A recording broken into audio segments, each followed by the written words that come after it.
Vegetables in God's garden అనేది చిన్న skit. దేవుని తోటలో కూరగాయలు. మీరందరూ కూడా దేవుని తోటలో కూరగాయలండి. టమాటా చాలా గర్వపడుతూ ఉంటుంది, నేను అందముగా ఉన్నానని. వంకాయ, నేను కూరగాయలకే రాజునని చాలా గొప్పగా ఫీల్ అవుతూ ఉంటుంది.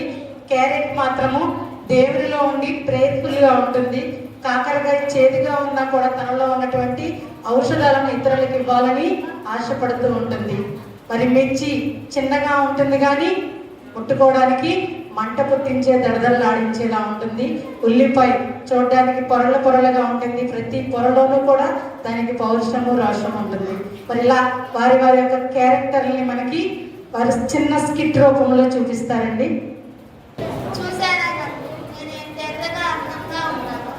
లేకపోతే వంటకైనా రుచి అందం వస్తుంది.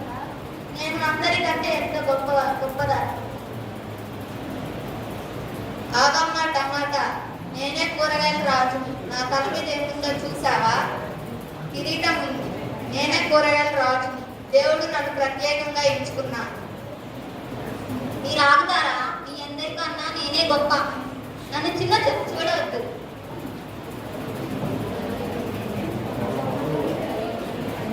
నా ఒక్క పొర కాదు, నా ప్రతి పొరలో ప్రత్యేకత ఉంది. ఈ ముగ్గురిది పై గర్వం మాత్రమే. ఈ ముగ్గురిది పై గర్వం మాత్రమే. నీ అందం, నీ కిరీటం, నీ పొగలు అన్ని 3 రోజుల్లో కుళ్ళిపోతాయి.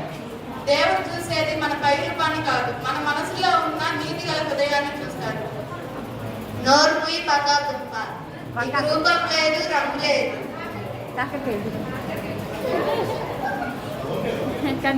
నీకు రంగు లేదు, రూపం లేదు. నువ్వు మాతో సమానమా?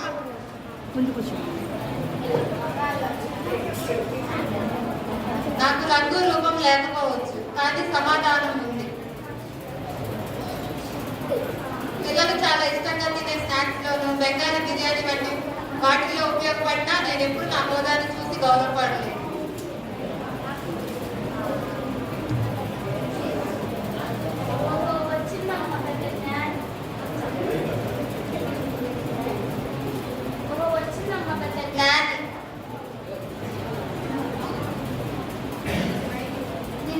నువ్వు ఎంత చేరుగా ఉన్నా అందరు నిన్ను ఇష్టపడరు. పిల్లలు నిన్ను చూసి పారిపోతారు.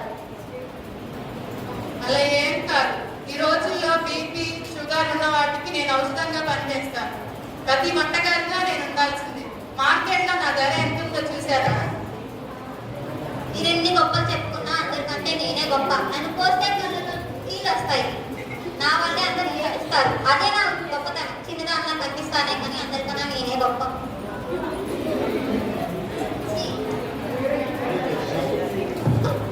ఎందుకు నాకు ఈ బతుకు? నన్ను కావాలని కూరలో వేసుకుంటారు కానీ తర్వాత తీసి పక్కన పడేస్తారు. ఆపు నీ ఏడుపు, నన్ను పుట్టు. ఆపు నీ ఏడుపు, నీకంటే నేనే గొప్ప. నన్ను ముట్టుకుంటే మంటగా ఉంటారు, నన్ను తిట్టే కాలంగా ఉంటారు. ఈ గొడవ ఆపండి. మనందరం దేవుని తోటలోని కూరగాయలు. మనందరం కలిసి ఉంటేనే బాగుంటుంది.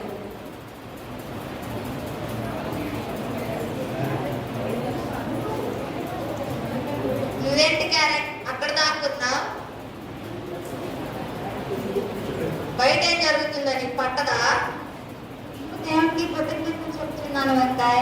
నన్ను దేవుడు మట్టిలో దాచుంచినా కానీ నేను అందరికంటికి విటమిన్ ఇచ్చేదాన్ని. నేను మీలాగా గర్వం చూసి అందాన్ని చూసి. కరెక్ట్గా చెప్పావు క్యారెట్. బైబిల్ గ్రంథంలో చెప్పినట్లు యాకోబు 4వ అధ్యాయం 6వ వచనం, గర్వం గలవారిని దేవుడు ఎదిరిస్తాడు, వినయం గలవారిపై తన కృప అనుగ్రహిస్తాడు. ఈ మాటను చాలా చక్కగా చెప్పాడు.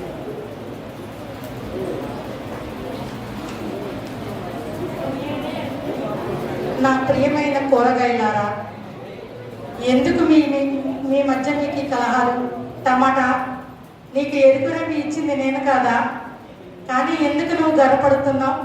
వంకాయ, నీకు కిరీటం ఇచ్చిన దాన్ని నేను కాదా? కానీ ఎందుకు నువ్వు అన్నిటికన్నా గొప్పదాన్ని గర్వపడుతున్నావు? బంగాళదుంప చూడు, రూపం లేకపోయినా రంగు లేకపోయినా ఎంత నమ్రతగా, వినయముగా, సమాధానముగా ఉంది. క్యారెట్ చూడండి, తనలో దేవుని దాచుకుని దేవునిలో తను ఎదుగుతూ, తనను తాను భూమిలో ఉన్నప్పటికీ కూడా దేవునిలో ఎదుగుతూ ప్రార్థనాపూర్వకంగా జీవిస్తుంది. మిరపకాయ, ఉల్లిపాయ, కరివేపాకు ఎందుకని మీ జీవితాన్ని మీరు అసహించుకుంటున్నారు? మీరందరూ కూడా నేను సృష్టించిన వారే కదా. మీరందరూ కలిస్తేనే కదా ఒక చక్కటి మిక్స్డ్ వెజిటబుల్ కర్రీ తయారవుతుంది. మరి చక్కటి రుచికరమైన సాంబారు కావాలన్నా కూడా మీరందరూ ఉంటేనే అందులో ఒక రుచి వస్తుంది. మరి అలాగే సంఘములో యవన బిడ్డలందరూ కూడా ఉంటేనే సంఘము ఎదగడానికి తోడ్పాటు కలుగుతుంది. యవన బిడ్డలలో నేను గొప్ప అని అనుకోకుండా, నేను అందముగా ఉన్నాను, నేను తెల్లగా ఉన్నాను, నేను గొప్పగా ఉన్నాను, నేను చాలా మంచి పొజిషన్లో ఉన్నానని ఎవరు కూడా ఎవరు నిందించుకోవద్దు. సంఘం అనగా అందరూ ఉండాలి కనుక మనం దేవుని శరీరంలో అవయవంలో ఉన్నాము కనుక మనం అందరము కలిసి ఉంటేనే సంఘము ఎదుగుతుంది కనుక మనం అందరం కూడా కలిసి ఉండాలి.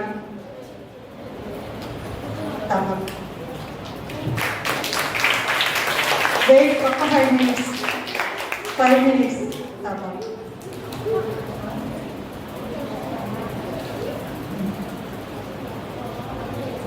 దేవా, ఇంత వేదగా అర్థంగా నన్ను గర్వపడ్డాను. క్షమించు, నేను ఇప్పటి నుండి నా గర్వాన్ని విడిచిపెట్టుకున్నాను. నన్ను క్షమించు ప్రభువా. ఇంతకాలం నాకు కిరీటం ఉందని నన్ను నేను హెచ్చించుకున్నాను. ఇప్పటి నుంచి అందరినీ గౌరవిస్తాను. నన్ను క్షమించు ప్రభువా. ఇంతకాలం నా పవర్ని చూసుకొని నేనే గొప్ప అనుకున్నాను. కానీ అందరిలో కలిస్తేనే నాకు విలువ ఉందని తెలుసుకున్నాను. అందరితో కలిసి జీవిస్తాను.